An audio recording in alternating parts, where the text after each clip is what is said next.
You've probably heard the term mid-century, modern, mid-century, modern, mid-century, modern, mid-century modern. It's one of those design terms that seem to be everywhere. Furniture stores use it, designers reference it, architects love it. And if you've spent any time looking at beautiful homes, then chances are you've come across it more times than you even realize. But here's what I've been wondering.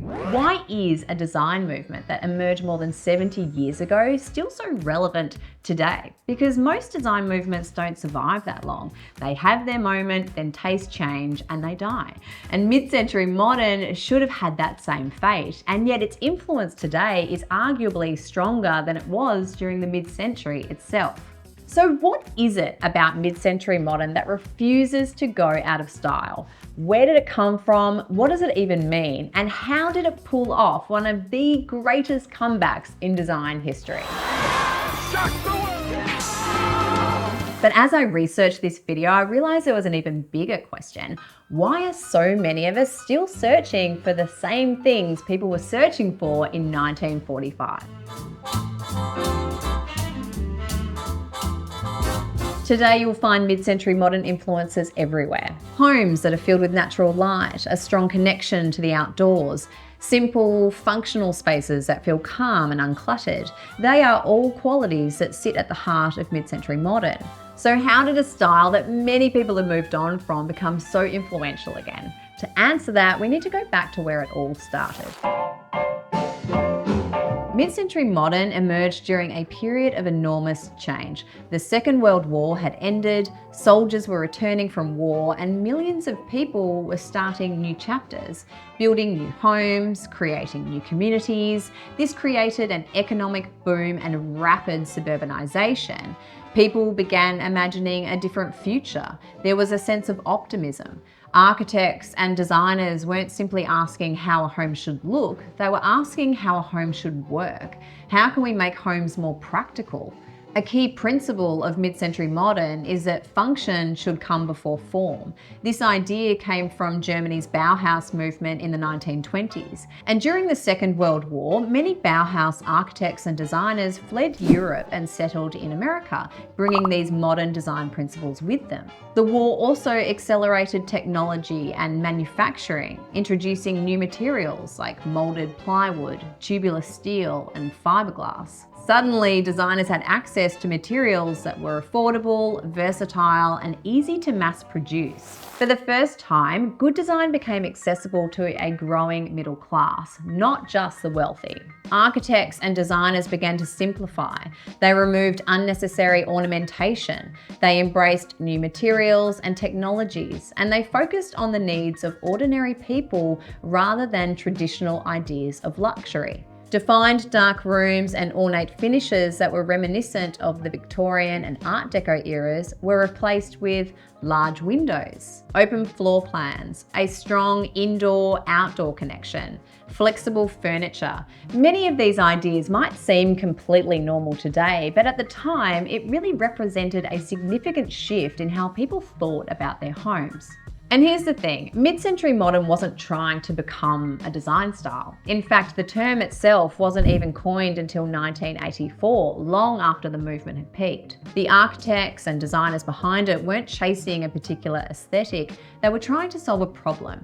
How can we create better homes for modern living? And it was at this point, the more that I researched, the more that I realized that I had completely misunderstood why mid-century modern had endured for so long. But before I explain why, let's work out what mid-century modern actually is and who were the pioneers behind it.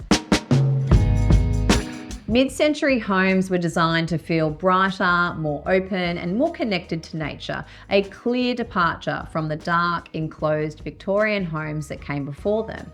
That philosophy showed up everywhere. Architecturally, mid-century modern embraced flat or low-pitched roof lines, large expanses of glass, clean lines, minimal ornamentation, open-plan living, and a seamless connection between indoors and out. Materials reflected this new way of thinking too.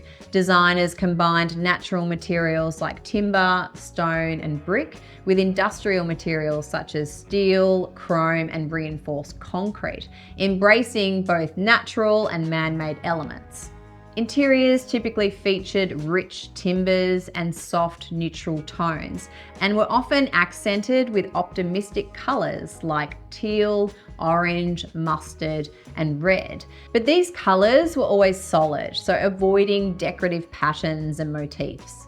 Furniture followed the same philosophy. Designers embraced clean lines, organic curves, and human-centered design, meaning they were creating furniture that prioritized comfort and reflecting the contours of the human body. Tapered legs helped to create a sense of openness and lightness, while materials like molded plywood, bent tubular steel, metal, glass, plastic, and fiberglass allowed designers to experiment in entirely new ways. There was also a strong belief in what designers called honest materials, allowing timber, steel, and concrete, for example, to be appreciated for what they actually were, rather than disguising them as something else. If you are interested in learning more about honest materials, I did do a deep dive on this in an earlier video. I'll put a link here so you can go check it out.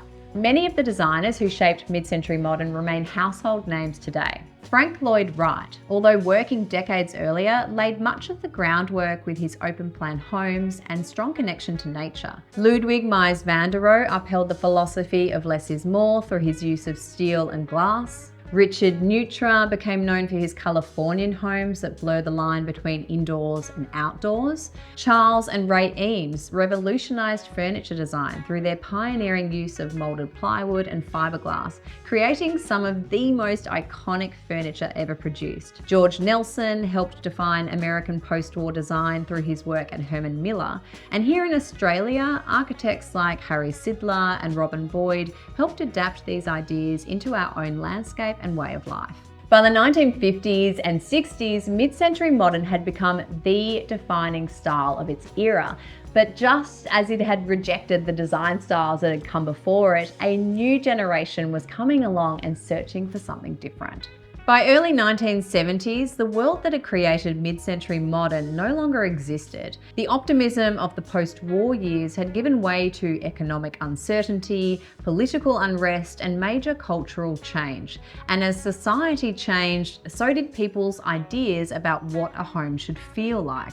The clean lines and functional simplicity that once felt revolutionary began to feel a little cold and manufactured. Instead, people wanted homes that felt warmer, softer, and more personal. The 70s embraced earthy colours, natural materials, and tactile textures. Interiors were designed to feel cozy rather than streamlined. And then came the 80s. Interiors became bigger, bolder, and far more expressive.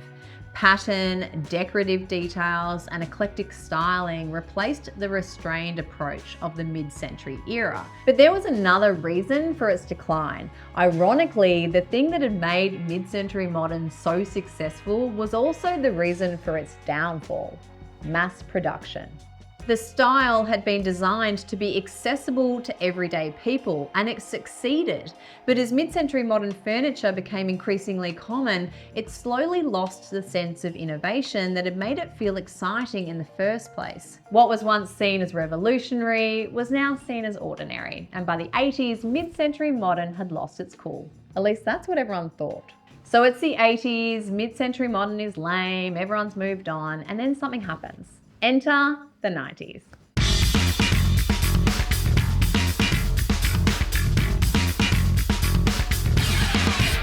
By the 1990s, when it came to interiors, many people had grown tired of the frilly, doily excess that had dominated the 70s and 80s. People were ready for something different. And so once again, design began reacting to what had come before it. The clean lines, honest materials, and practical thinking of mid-century modern suddenly felt fresh again. But this time, people weren't discovering it as a new design movement, they were rediscovering it. Vintage collectors began hunting down original pieces. Interior designers started incorporating mid-century furniture into contemporary homes. It started appearing in film and television. Frasier's Apartment, Ferris Bueller's Day Off, The Big Lebowski, and manufacturers noticed. Companies like Herman Miller and Knoll began reissuing many of the iconic designs that had helped define the movement decades earlier. Designs like the Eames lounge chair, George Nelson bubble lamp, Botoya diamond chair, Eames moulded plywood chairs, and Arne Jacobsen's egg chair are just some of the products that suddenly became available to a new generation of buyers. It's crazy to think that these designs that are so recognizable today had once been discontinued until the 90s came along and decided they were worth saving. Say what you will about the 90s, but between this and the music, it's still one of my favorite decades. You think I don't want to pick you up right now, carry you over to that Eames Classic and show you why it's the best engineered chair in the world? But the real turning point that made mid-century modern very cool again happened in the new millennium.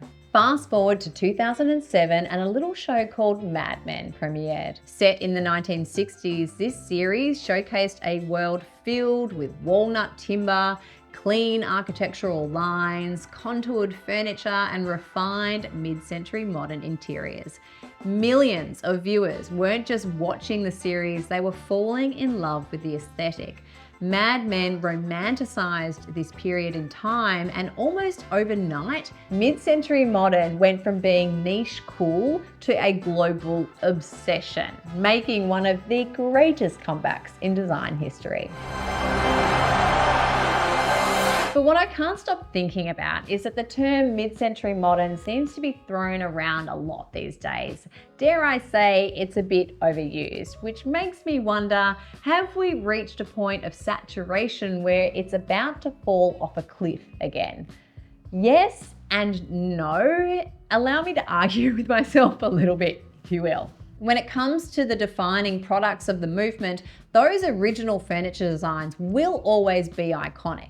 But there are so many copies and replicas out there. By mid-2000s and especially 2010, fast furniture had become incredibly common. Many manufacturers took advantage of a legal grey area where, as long as they weren't trying to claim it was an original design, they could create these near identical versions and then sell them as replicas. Their argument was that they were making great design more affordable, which ironically isn't that different to what the mid-century modern designers were trying to do at the time. You know, they were trying to create great design and make it more accessible for the everyday. But today, those originals come with quite a high price tag. So in a strange way, the replica market is trying to solve the same problem that the mid-century modern designers were trying to solve. But if history has told us anything, it's that the more people have something, then the less desirable it is. And that leaves us facing a very similar dilemma to the one people faced in the 70s.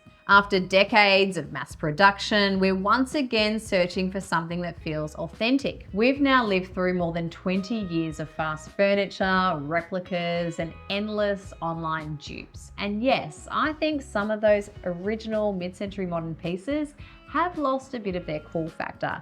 And yet somehow mid-century modern is still influential. We still reference it, we still admire it, we still want it. But I don't think its relevance has anything to do with the furniture at all. If we bring this back to where it all began, mid-century modern wasn't trying to create an aesthetic. It was trying to solve real-world problems. How do we make homes more affordable? How do we make spaces feel larger and more functional? How do we simplify our lives? How do we connect more deeply with nature? And how do we create comfort in a rapidly changing world? All those challenges still exist today. In fact, I would argue they're even more relevant. We are living in a world with far more noise and information and distractions than ever before. And while the 2020s are certainly not what I would classify as optimistic, I do still think people are looking for the same things that they were looking for in 1945.